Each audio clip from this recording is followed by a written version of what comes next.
Hey folks, welcome back to another edition of the H2G podcast. It is Monday and we have a great show for you today. We have some people that I want to introduce you to, but first I want to tell you about the people that are here, which is Justin. How are you doing, Justin? I'm doing great, man. I had a good Valentine's Day weekend, a good week. I'm in the process of doing some packing and stuff like that we'll elaborate on later, but so far so good. What'd you do for Valentine's Day? I worked. You worked? I worked. We talked about it. Remember, I thought that it's a little hallmarky, and when I'm not in a relationship or a serious relationship, you know, I work. I treat it as a normal day, but I got to see a lot of couples and talk to a lot of couples. So. Well, that's creepy right there. You got to creep on some couples or something. All right. Maybe we'll find out some advice from our guest today of how you can handle that. Christy, how are you doing this lovely Monday? I'm great. How are you? I'm great. That's so good. What'd you do for Valentine's Day? I actually had a Harry Potter marathon. What? I didn't even get the invite this time. I know I missed the first one, but... Well, it was with me, myself, and I, so... You had a marathon by yourself? Yep, Matt hung out with the baby. And the baby's not here today. He's at his grandmother's house hanging out. So. Shout out to Tina. We love you. Thanks for watching the baby. Thanks, Tina. Thanks, Tina. And we also want to talk to you about Marvin, Richie, and also Chelsea. They are not here today, so shame on them, because we have great guests that are going to tell us some tips on some things and about what they're doing. So I'm very excited. So let's bring them in right now. Angela and Joe, which Angela is a friend of my wife's. They went to school together. They're from the same hometown. Joe also served our country, so I appreciate your service, Joe. And I also appreciate your sacrifice and service as well, Angela, because it's difficult when someone else is, doing all that hard work fighting for our freedom. So I appreciate both of you for that. And welcome to the show. Thanks. Glad to be here. Yep. Awesome. So you started a blog and you started basically a page to help families, and it's called Mini Riches. Can you tell us a little bit more about that? So as far as the name goes, Mini Riches, it's kind of word play on words. Mini Riches are our kids, they're little minis, and they really that's our richness is our children in our lives. So, but also finding little financial things as well. We kind of on our blog we go into how we're a single income family, and so we kind of talk about some financial things as far as how we get by being a single income family, so that Angela can be a stay-at-home mom and help raise our children and kind of keep it all centered around our family. So awesome. Yeah, we've got 5 kids, so it pays off for me to stay home versus going to work at this point. So yeah, like Joe said, our kids are mini riches, but also we need to find like the little pockets of money here and there and savings and making smart financial decisions. And yeah, that's kind of what our blogs center around: family, finance, and household. Mm-hmm. Very, very well said. So a little bit of a backstory. Tell us all how you both met. You want the actual story or the one we tell everyone? Hey, you could do both. It doesn't matter to me. I mean, whatever you want to do. It was. I mean, I used to hang out with Angela's oldest brother a little bit in high school. So we knew each other knew who each other were. Yeah, knew who each other. Yeah, we just never really talked a whole lot. And then we just ran into each other at a party together on Ohio State. It was a kegger. Yeah. So, and initially I called him the wrong name. I thought he was someone else. And he's like, what was the name? He's like, no, I'm Joey. He's like, Joey, hey. And I don't recall any of that, but Yes. But from there, we just started talking, and I knew he was going in the military, so I didn't want to have a serious relationship. Yeah. But we see how that turned out. So. Yeah. Absolutely. Yeah. I asked her to go see a movie with me, and we went to Pirates of the Caribbean here at the Lot 2 Theater, and that was it. Awesome. leave Pirates each of other the alone. Caribbean. Pirates of the Caribbean shout out for Justin Duvall, because Justin Duvall is a big Pirates of the Caribbean fan. So I think this was the second one, not the first one. The second. I thought it was the third. I don't know. But you know what? We could ask another high school friend, Trisha. Her and Greg just happened to be there. I couldn't believe it. They may or may not have been supposed to be there because I was nervous. Yeah, it was all set up. It was a trap. So when you were serving our country, Joe, what were the different places that you both lived? Was it Mississippi was one of them? Yeah, mostly I was stationed in Mississippi, so I went to boot camp in Chicago and Illinois, and then Great Lakes, and then after that I was sent down to Mississippi, and that's where I was for the next 12 years because I was stationed on the same base that my training was on after boot camp. So we were down there. I deployed to a couple different places here and there while I was in, but. I say we were in Gulfport, Mississippi. Yeah. And he deployed to Afghanistan and in Japan, but I never went with them for any of the deployments. Right. And I just traveled back and forth from Mississippi to here to kill the time while he was gone. Yeah. All right. Well, awesome. So I want to get into a little bit about your blog. So how did this all start? What was the thought process? So the thought process was, and honestly, I just remember seeing families, like, when you're walking through a grocery store and you see like moms yelling at kids or kids throwing fits, and not trying to be judgmental, but trying to think like, did they have a guidance on how to handle this situation so that mom's not freaking out and kids not freaking out and everybody's just a hot mess? And just seeing how other people parented, we're like, can we contribute? Can we help in any way? And that at first the answer was no. There's nothing that we could really do. I'm not going to go hold parenting classes. That's not something I was able to do. But then, I got a lot of advice from the internet about how to parent, and marriage and things like that. So, what, we could do that. We could just put our advice out there, and anybody who searches for that can find it. Friends can refer it, be like, hey, I read an article about this. Maybe it'll help you. It's at, miniriches.com. I can forward you the link. How often do we do that? We just share stuff on Facebook, like you read it and you're like, oh, that was really good. I think someone else needs to read this. I don't know who, but somebody else needs to read it.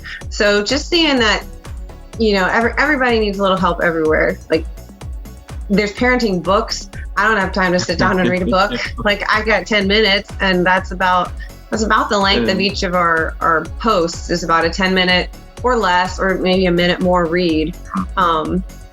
Just wanting to reach out to other parents and married couples and give advice that maybe they hadn't heard before. Amen, sister. I totally understand the 10 minutes. That's called my bathroom time. So I totally understand that. But I only have 2 kids where you have 5. So, oh well for that. So what's the biggest struggle that you have seen with families? Do people actually reach out to you too and ask you for advice on the blog, or is there a way for them to reach out and talk to you? Yeah, there is a way. We have our little contact page on there where we list our email addresses. There's we have our general email. Angela has her own personal, Angela at Mini Riches. I have mine. So anybody's always more than welcome to reach out that way. We haven't gotten any requests. Yeah, no specific requests or anything like that.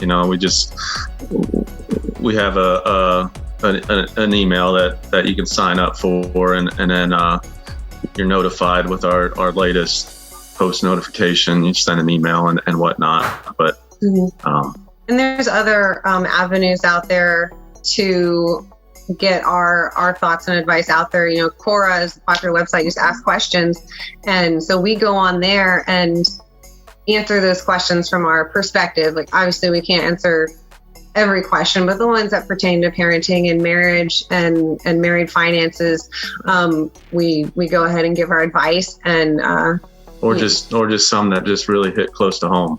You see that CORE is an interesting platform with the anonymity that where people can ask questions, and you see some young folks on there asking questions too. And sometimes, having young children at home too, it's like, man, what if, I even seen kids on there 13, 14 asking questions, but there's no way of knowing who they are. And some of those questions are pretty serious. And knowing that our oldest is about that age and could be coming up on questions like that himself, we want to be able to provide a good, solid answer that's positive and points him in the right direction. So, right, duly noted. So, two-part question, then I'll pass the mic on because I know I'm doing a lot of talking. So, the first part, how long have you been married? And then the second part, what are the key traits of the success of your marriage? We were just talking about that yesterday. Boom! Drop the mic. How many years it's been? 14? 13 going on 14. Gonna be 14 this October. It's gonna be 14 years. Yeah. So we were young when our first came along. I was 22 and she was 21. So we've been married that long. 14 years. Key traits that's kept it together. Stubbornness is one. I'm not a loser. Got to have it my way. But I think the biggest one that we've found is communication. If you cannot communicate effectively, your message will either go in one ear and out the other, or you'll be met with a brick wall by your spouse. And it's really the base for everything. If you figure out how each other communicates, then you can keep moving the conversation forward to find solutions to problems that you have. So communication, I think, is like the most important. I know we did probably about two blog posts on this one. One was about effective communication, and the other one was like traits to have a happy marriage. So kindness, that's a big one. You married this person, like that's a huge commitment. You didn't do it because you wanted to, I don't know what you want to say, like pick on them for the rest of their lives. You want to be kind to that person. You love receiving kindness from them. So don't lose that. We go through spells in our marriage before we figured out what we did. Not that we have it all figured out, but we think we figured a little bit out.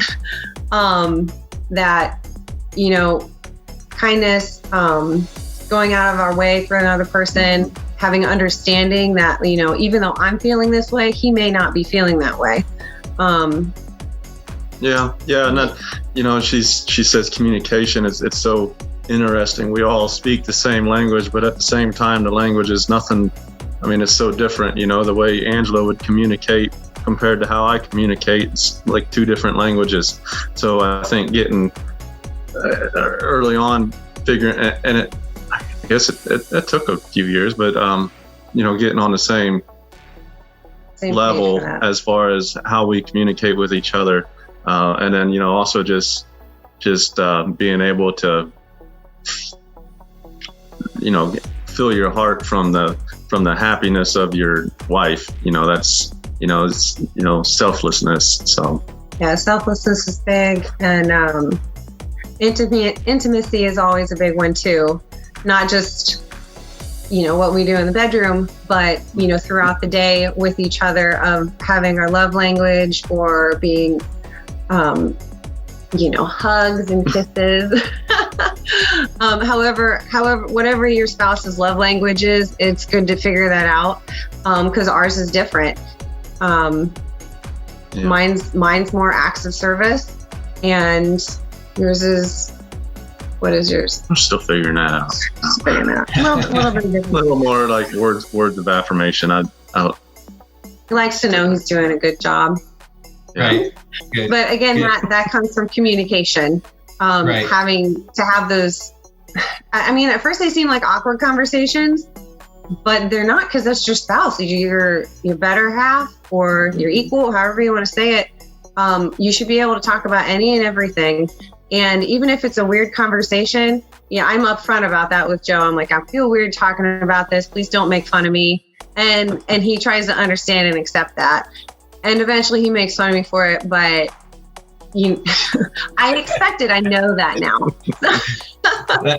That's why you led with it, Angela. Yeah. All right. So just to recap, just so for the viewers, communication, kindness, selflessness, and intimacy.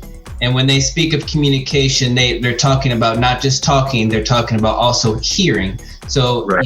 Being an effective listener as well as talking, because communication, some people think it's just rambling on. Oh, I'm talking to you, but you're not listening to everything. So, and the biggest takeaway that I had with being married to Carrie, and I know this is not about our marriage, but I wanted to bring it up, was we did a pre-Cana course for getting married, and that was one of the biggest eye-openers for me.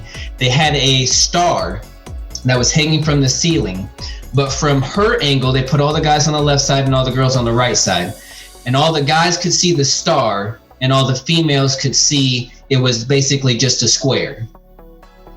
So, and what they were trying to say is they were trying to say perception. So sometimes how you see things, even though it's the same thing, you might perceive it differently. So that's why that active communication is so important. So I'm so happy that you're both here. Like I said, I did enough talking, so I'll let Justin or Christy go next. So thank you so much. Thank you. Oh, you're so nice, Justin. So I read on your blog the 10 toxic marriage habits, and I know that I do that, and it's gotten worse with quarantine and COVID. So how has COVID affected your marriage?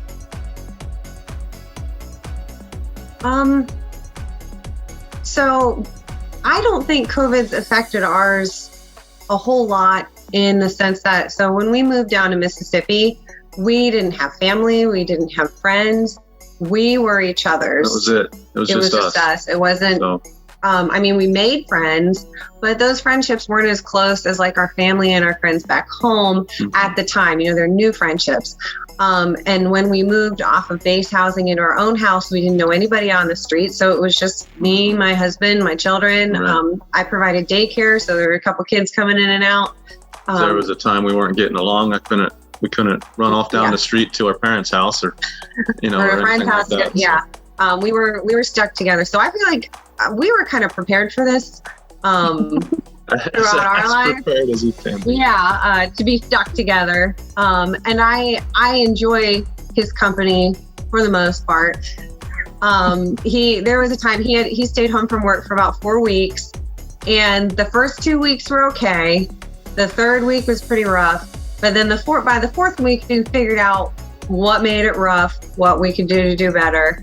And since then, it's just just communication. To my defense here, we're in a little bit of a tight spot right now, tight living condition while we're working on finding our forever home.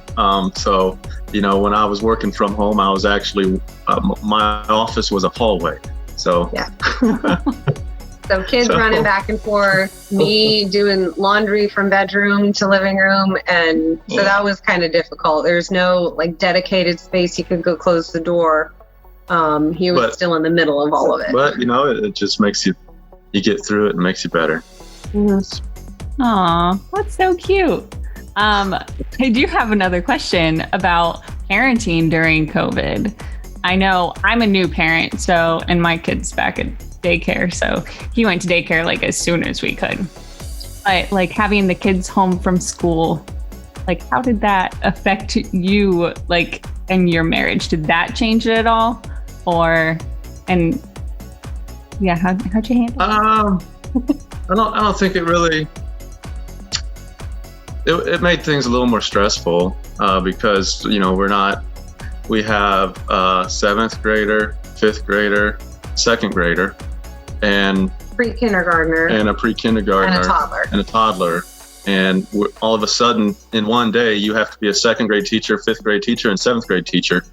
And entertain the little ones. So, obviously it bumped up the stress level a little bit. Plus, they were doing everything all online, and you didn't really know what was going on. And so you're just trying. I remember one time Angela and I came home for lunch, and we ended up being a little extended lunch because we ended up just sitting down in the hallway, and we made a little chart of who had what assignments due when, because we were just getting. The kids would tell us, we did it all, we're done. And then that Friday that we'd get an email from the teacher saying, your child is missing this amount of assignments. So because they didn't realize that they had to click on under this other tab and there was some stuff there. So, it made things a little more stressful, but I guess it was expected going into it. So it wasn't a surprise. And I think it might have also helped Joe understand what I go through the day as a stay-at-home mom, because he comes home and I tell him a little bit from what I remember of the day, but being here, he gets to witness, when our seventh grader has an attitude, when our second grader's not listening, when our fifth grader is hiding from doing chores. He got to witness it versus me just telling him secondhand, which that can put you in a bad mood too. Come home to your loving family and all they say is, it was chaos all day. You don't want to hear that. So getting to see it helped him, I think, be more understanding to what goes on at home. And then now he can work with me on strategies to improve on the situation. Right. Because our it's not like we have bad kids or anything. They're just normal kids, but they're very energetic and we're in a small space. We're in a 2-bedroom condo with the 7 of us. So if that paints a picture of a small space. It's hard for them to get away from each other. So it's But it's kind of, I mentioned, actually kind of off topic now, but just the other week I made a comment to Angela. It's kind of, if we get, when we get into a bigger home, kind of going to miss the small. It's kind of cozy. Mm-hmm. There is nowhere to go to get away from someone. So you have to change your attitude. You have to appreciate being with that person, because they're only going to be that age today. Tomorrow they're older. Right. And one day there's going to be no kids in the house. So sometimes it's difficult to live in that mindset. Other times I'm I don't care. They need to grow up now. But it's, really trying to find value in that moment. Yeah. Sometimes it's nice to be so close together. And other times we need space. Depends on the hour. Yeah. Hour to hour. I love it.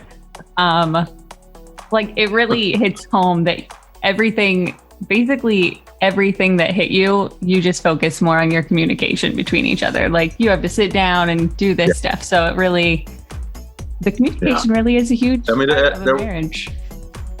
There was a point where our communication really wasn't that good. That's what I mentioned to Tony. It took a few years. I wasn't very good at. I was always just the strong silent type. I'm not one for talking a whole lot. I was always quiet in school. I was always quiet as a younger adult, and when I just wasn't much for talking. Or just I talk a lot. Yeah. So it took a while for us to figure out how to. We'd have an argument, I'd shut down and I'd just walk off and go somewhere else. And then I would get more upset. Yeah. So we had to figure out how to break down that barrier and have a productive, constructive discussion. Right. And I think we might have mentioned that in that, I don't know if it was in the Toxic Marriage Habits post or another one, but yeah, we had different discussion skills and learning how to work with that so that we could come to a solution. Yeah, that how you are, Joe, is how both me and my husband are. If we get into a fight, we both just shut down and walk away. And it's yeah, we can't do that. So we're just working on that. But yeah, that's so awesome. I'm gonna go have a chat with Matt after this is over. I go ahead and give the floor over to Mr. Justin. Well, thank you, Christy. Joe, thank you for your service. Angela, you as well, and everything you guys do. I think the website, I'm looking at the blog now and all the different things that you cover. It's amazing. What's really been just sitting here listening, what's been sticking out to me is the focus on communication and the ability. I mean, just talking, the two of you can talk in tandem. That's very difficult for friends, brothers, sisters, anybody. I mean, you really understand each other and it shows. But a lot of folks out here in the world think that marriage is such an easy task, or it's just a sign. Some people do it for the money. I mean, let's be real there. But some people, I think they rush into it, or they want to put a certificate or a stamp on fresh feelings or fresh relationships that they don't want to go away. What would you say would be the most important thing to do in preparation when a young couple is thinking about marriage or trying to, because there's a lot of glamour around it. To me, there's the proposal, and then there's the wedding and all this stuff. But it seems like the relationship can take a back seat to that, and then you're in this marriage, and now we're in a COVID world where that marriage is localized into a small area. The honeymoon is like your first opportunity where you're back together, right? And you get to see the relationship again. So I know there's a lot of convoluted questions in there, but No. Yeah, that glamour's gone after the first. It's called the honeymoon after phase. the first year or two, all that glamour's gone, and all of a sudden you're thrusted right back into real life. You got bills to pay. You got jobs to do. You got kids. What are these things running around on the floor crying? So. Well, and other obligations. Family, extended family. If you're involved in your community or in your church, we find all the fun and love in our partners, and then once we get married, now you have to operate around what real life is and doing it with the person that you love at the same time. And sometimes, Joe and I, we weren't always this happy. We'd go through spells. I can recall just a couple nights ago, I was sitting on the couch writing a blog post. I think it was a positive one about marriage, but I was sitting there thinking, I'm really irritated at him right now. Like, this is difficult. I don't even know what I did. Yeah. So for couples that are considering marriage, they really need to understand that you will go through times where out of nowhere you've slipped into this roommate habit of you do one thing, I do another. I am too tired to be affectionate to you right now. And you know what? You don't deserve it because you left your socks next to the hamper instead of in it. But you always have to bring it back to, that's not the person I married. That's not how I want to treat the person that I married. I want to be treated with love and respect. They want to be treated with love and respect. So regardless of me being irritated about the socks not being in the hamper, I can still treat him with love and lovingly say, hey babe, can you put your socks in the hamper this time? It's not always going to be glamorous. Real love takes real work, and it's not always that fluttering feeling. Yeah. So it's kind of like the fight or flight sort of thing. You're either gonna run away and run away from it, or you're gonna stick it out and stick together. So. And I'm glad that you mentioned that. So after that honeymoon phase, all the battles you're gonna come up with through life, if somebody, God forbid, dies or loses their job or something, all the bad scenarios that can happen, who do I want next to me to either comfort me or to help fight my battles, to help me push through when I need it? And is that the person that you're looking to marry? Is that the person that's going to be your rock? And if so, then yeah. And if they feel the same way about you, then go for it. But if you're a little wishy-washy, like, no, I need these other people in my life because this person can't do all of that. I feel like people have set the expectation for marriage, like the bar, really low, and that's not it at all. I mean, you can start low, but you got to keep moving that bar up, because through the years, I'm not the same person I was 13 years ago. He's not the same person he was. We had to learn to grow and change together, and to never accept defeat, that this problem is bigger than the vows that we took. So. And it kind of goes back to family too, you know, if your family unit, if you have the same kind of, your family unit's kind of like a business, you know, if you have the same mission statement and whatnot, that your family values that you're all working towards together, you'll all grow together. So through the years, but so yeah. Well, thank you for that. I definitely want to, I was looking at some stuff. Should we give our kids an allowance, 7 game-changing ways to find more time in the day? You have so much stuff on here.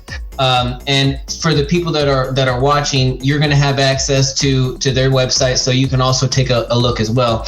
My question is what blog that you wrote or put together is like the one that hit home? Like, it's just like, man, I'm proud of all those other blogs, but this one, I'm just bon appetit. You know, I probably have to look through them because I forget easily. For mine, it was, I think the one that was the 10 toxic marriage habits. That one was pretty personal. A little more personal than some of the others, as far as what we've actually in our own marriage. You know, we maybe didn't come out and say it through a lot of the posts, like this is what we did, but some of those were, you know, it was very much things that we went through. So I think that one was.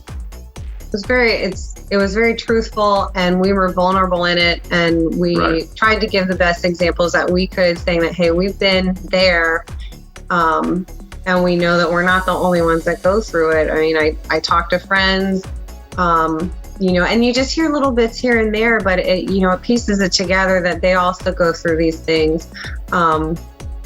I think I really liked my communications one, because like I've said it 600 times already, that's really big in a marriage. And once you get past those butterflies, you got to be able to communicate. Joe's my rock, and I need him to be that way all the time, and I'm that for him. And when he's not 100% in, I guess there are times where, you know, the husband has to give more. There's time when the wife has to give more, but we don't ever expect that from each other. You know, that's something that we freely give and, you know, hope for it, but we're only human. So yeah, and I always kind of like to go back to the as far as family goes, the finances side of it too. You know, a lot of arguments between married couples come from spending money, and a lot of arguments between married couples come from money. So I actually have a post on there too about Angela and I. You know, when I separated from the military, things got really tight for us. You know, I was unemployed for 6 months. It took 6 months for me to find a job, and when I did, it was making $11.03 an hour. And I had 2 jobs. Angela was working 2 jobs. She was doing daycare in the home and working at K Jewelers, and I was going to school at night as a full-time student, you know, and things were really tight. And that's when we sat down, I was like, we really need to figure this out. And we kind of created our own little monthly budget where we knew everything that was coming in, going out. And that solved a lot of those fights that could have been on the horizon right there from the feeling financial strains, you know.